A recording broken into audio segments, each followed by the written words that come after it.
Trump seen as a child by staff, says Fire and Fury author Michael Wolff.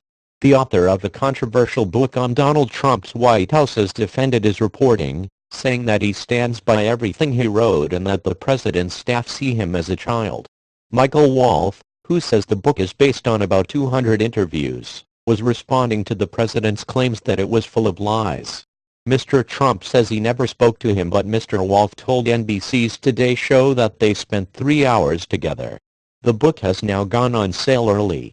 Mr. Trump's lawyers had tried to block publication of Fire and Fury, Inside the Trump White House, alleging it contained many falsehoods.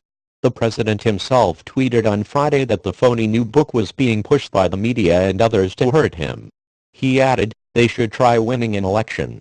Sad. Mr. Wolff has hit back against White House attacks, saying the president has no credibility and that 100% of the people around him question his fitness for office.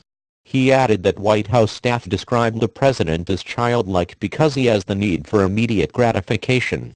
It's all about him. This man does not read, does not listen. He's like a pinball just shooting off the sides.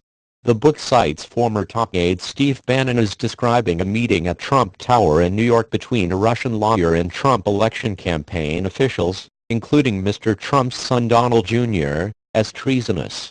Both Mr. Trump Jr. and his father deny any collusion with Russians took place. It also portrays Mr. Trump as being surprised at winning the presidency. Mr. Wolff said it was extraordinary that the President of the U.S. would try to stop publication of his book, a move that the CEO of a mid-sized company would not attempt. Mr. Trump said he had not given Mr. Wolff access to the White House nor spoken to him for the book. Mr. Wolff responded, "What was I doing there if he didn't want me to be there? I absolutely spoke to the president.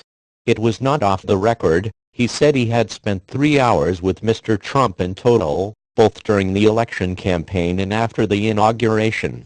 Asked if attempts to block the book's publication, and the attendant publicity, had helped sales, Mr. Wolff smiled and said, "Where do I send the box of chocolates? What else is in the book?"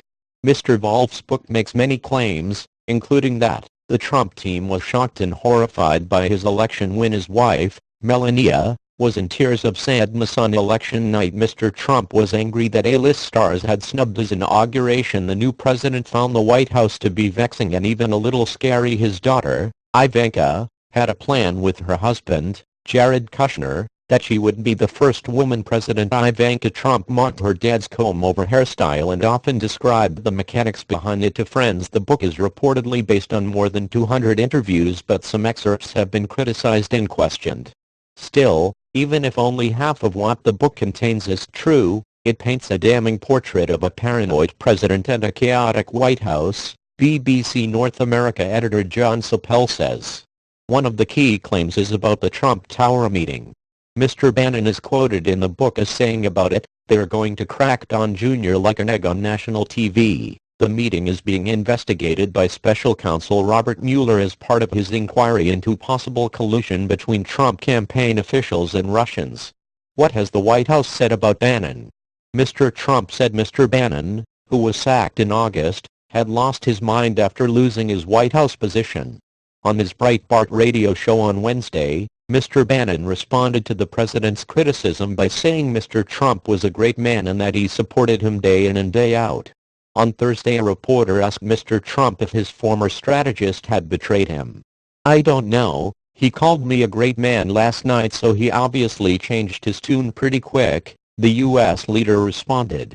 Reports suggest that more conservative factions in the Republican Party have backed Mr. Trump amid the fallout from the book. "I don't know anyone in the conservative movement that's supporting Steve over Donald Trump right now in this," Trump ally and Newsmax website editor Christopher Ruddy told Reuters news agency. Billionaire conservative donor Rebecca Mercer, a Breitbart investor who had backed Mr. Bannon financially, also cut ties with the former strategist, saying, "I support President Trump and the platform upon which he was elected." What did Mr. Trump's lawyers argue? The legal notice demands that Mr. Wolff and the book's publisher immediately cease and desist from any further publication, release or dissemination of the book. It accused Mr. Wolff of making numerous false and/or baseless statements about Mr. Trump and said lawyers were considering pursuing libel charges. Attorney Charles J. Harder also sent a cease and desist letter to Mr. Bannon on Wednesday, saying he had violated a non-disclosure agreement. The book was due to come out next Tuesday, but publication was advanced following the legal moves.